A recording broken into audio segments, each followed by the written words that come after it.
I went to work on the weekends at a little department store in Harlan, and it just so happened that Ernie was working there also. When I first met him, I thought he was just the best looking guy I'd ever seen. We've been together 55 years. That's a long time, isn't it? Jan is one of the most outgoing people I've ever met. She's a AAA salesperson. That's where a lot of the success of our candles came from. She was our chief salesperson at one of our stores. And when we first started the business, it would not have gone forward had she not been really pushing in sales. Our first store was here in Frankfort on Louisville Road, and it was just a big box building. Therefore, we called it the gift box. We sold gifts and antiques, and in fact, that was the first outlet for our candle business. I went to market, and at that time there was this candle company that had just opened. I liked the way they smell, so I bought them and put them in the store, and they did really well. But I started getting a lot of them back because people would bring in their half-full jars and say, "This candle doesn't smell anymore." We learned from people in the industry that the manufacturers would put fragrance only in the top part of the candle. I complained to Ernie one night that we were just not doing well with candles because we were having to refund so much. He looked and he said, "Gosh, 2/3 of our business is candles." So he said, "Why don't we just eliminate the middleman and start making them ourselves?"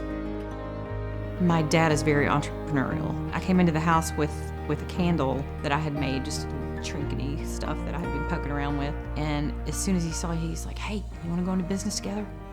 The very first candles we made, we sold them as fast as they could make them. People want a candle that they can smell 6 months after they buy it. Most candles only have like 3 to 5% scent in them. Candleberry has 10%.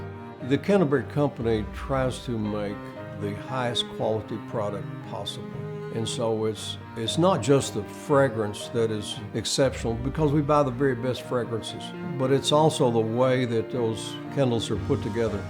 The values of Candleberry for me are to be sure that you work as hard as you can to make the best product. Never settle for what you think might be the best, because there's always improvement forevermore. To always be humble and to always give back when you receive as much as we have. We want the product to be reliable and consistent because we want our customers to come back. We want to grow the business so that it is there for the grandkids and for the great-grandkids and that kind of thing. We don't want this to be a short-lived candle company, and there are a lot of short-lived candle companies out there. There's a lot that have gone out of business just since we have been in business that I know of. Large candle companies that have gone out of business. This is what our generations to come are going to live from.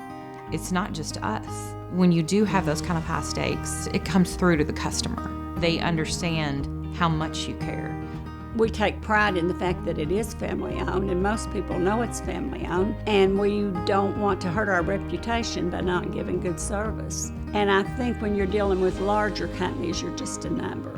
I think there's a lot of value to having a family-owned company because that's something you can pass along to your kids, your grandkids, and you know, we've had a lot of friends who have needed jobs, and it's nice to be able to help out a close friend or pass along to your granddaughter if they want to join the company.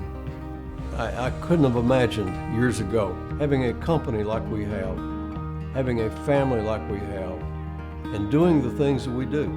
For us, it's a dream every day to be able to do what we're doing and have fun doing it and help others.